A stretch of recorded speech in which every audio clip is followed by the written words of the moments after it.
Now, an application by ANC members of the Eastern Cape in the Johannesburg High Court to challenge the outcome of the province's elective conference last year has revealed the contents of the S'bu Ndebele report into the chaotic conference. The report recommends that the PEC be disbanded and an interim structure put in its place that must be led by the current chairperson, Oscar Mabuyane, and Premier Phumullo Masualle. It has also recommended a fresh elective conference to be held within 3 months. ANC Secretary General Ace Magashule commented on the report.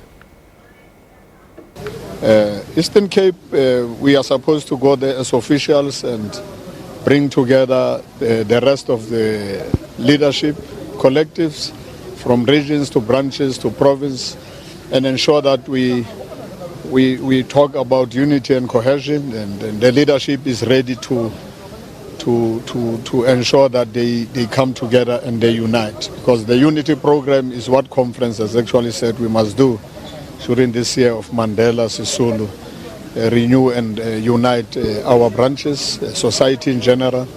And that's what we are doing. Officials will be going to the Eastern Cape. NEC deployees have been doing their work, and we are happy that there is some work happening. I'm sure you are going to want to know more about the case which is on today, the S'bu Ndebele. I think the case is on, and we will await the outcome of the case. There are comrades who have taken the ANC to court, and I'm sure the court has said we must give them whatever necessary documents in terms of the S'bu Ndebele Commission report. ANC Secretary General Ace Magashule. Well, for more on this matter, we now cross to our reporter in the Eastern Cape, Unathi Bingqose. Unathi, thanks very much for joining us. Welcome to the program. What will be the effect, do you think, of these recommendations if they are implemented?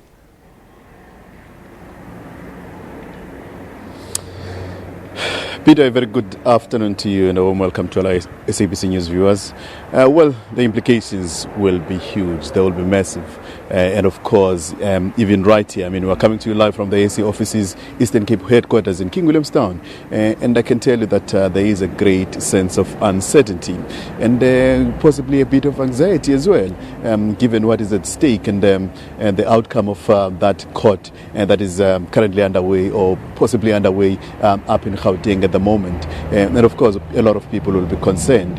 And of course, if it goes against the current PEC, it may mean a whole lot of things, not just for the leadership of ANC in the province, but also for governance. You'll remember that not so long ago, I think it was in a month or two, we had a cabinet reshuffle that was engineered, of course, by the current PEC.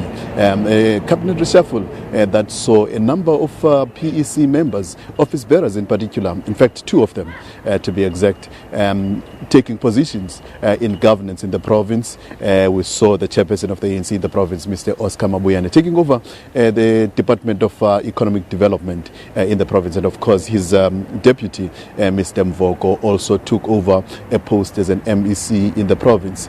Something that caused a lot of uncertainty and a lot of unhappiness. A lot of people were aggrieved by that. And so much that there was even a court challenge questioning that reshuffle, saying that the people who have engineered that reshuffle were not elected legitimate, were not legitimate leaders of the ANC. So it will be very, very huge, the implications of that court case that is currently underway in Johannesburg. It may also affect governance, as I'm saying, because of the reshuffle that was engineered by those in office right now. Unathi, do we know where the current PEC is at this time, and has there been any reaction that they've given?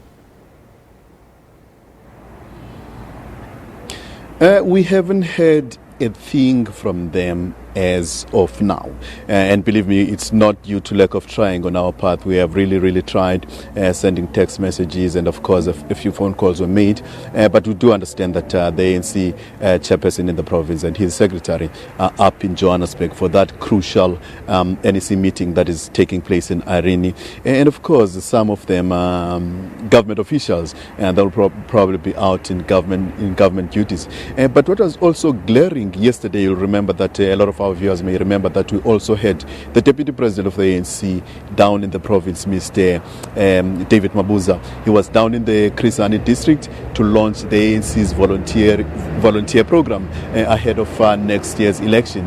Of course, what was glaring is that we did not see many of the ANC top leadership in attendance in that particular event. It was the ANC Deputy President on a party duty.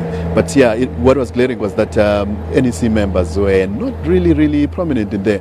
But we were told that the SG did show up a little later in the rally to launch that volunteer program. But currently we haven't heard anything from them. We haven't seen any of them. But we understand that there is a meeting that is currently underway inside here. We saw the MEC for Education in the province walking in, but we're told that it is a meeting that has to do with education matters that is being dealt with by the ANC members in the province. And of course, it is currently underway inside here. But we know that the chairperson of the ANC, as the NEC member, is up in Irene for that crucial meeting. However, we'll make sure that we get their comments from them as soon as they touch down back in the province. It is a story that we are going to follow with keen interest, and as soon as they get back, we'll ensure that we give their views to our viewers of the SABC.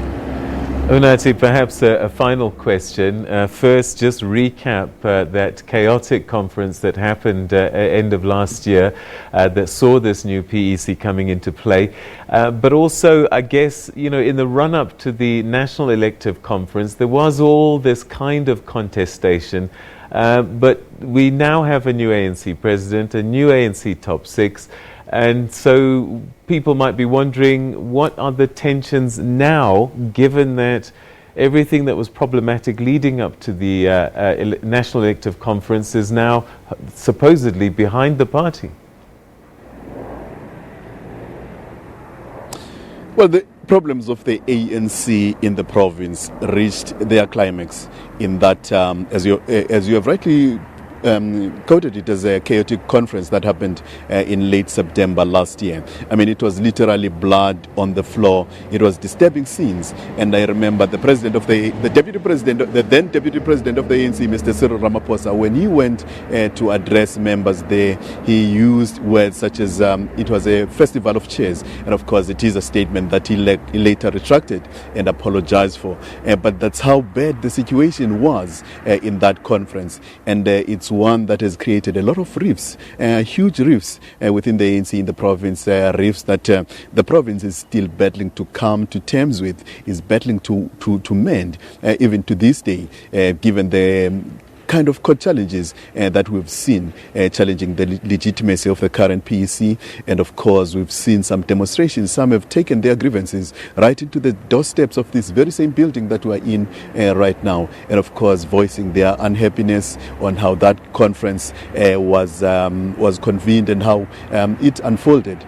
So the ANC is still in with a big trouble in terms of trying to mend those rifts and ensure that it gets into gear on time for next year's crucial general elections. But it's one that they time and again, they keep on telling us that they will do whatever it takes to ensure that there is unity within, not just in the province, but also nationally. But going to the National Elective Conference in December last year, they left the province, of course, optimistic, and they managed to deliver on what they had gone there to do, because as they left the province, they said that they wanted the current president of the ANC, Mr. Cyril Ramaphosa, as the president, and of course, he emerged beating Nkosazana Dlamini Zuma in that conference. So their wish in that regard was granted. And of course, coming back from that conference, they seemed united, but it wasn't long before the disgruntled group from the province fought back. And those fights, that fight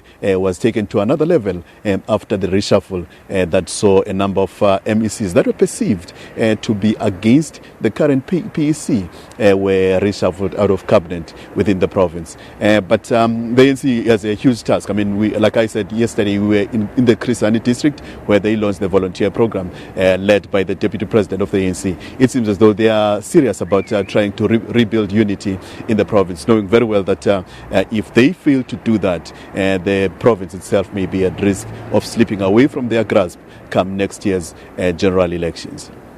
Unati Vingose, thanks very much indeed for joining us. That was our reporter in the Eastern Cape, responding and trying to fish out outside the ANC's provincial offices the reaction to the PEC on this disclosed Ndebele report recommending that the Eastern Cape's PEC be disbanded and fresh elective conferences happen in the province. Alicia?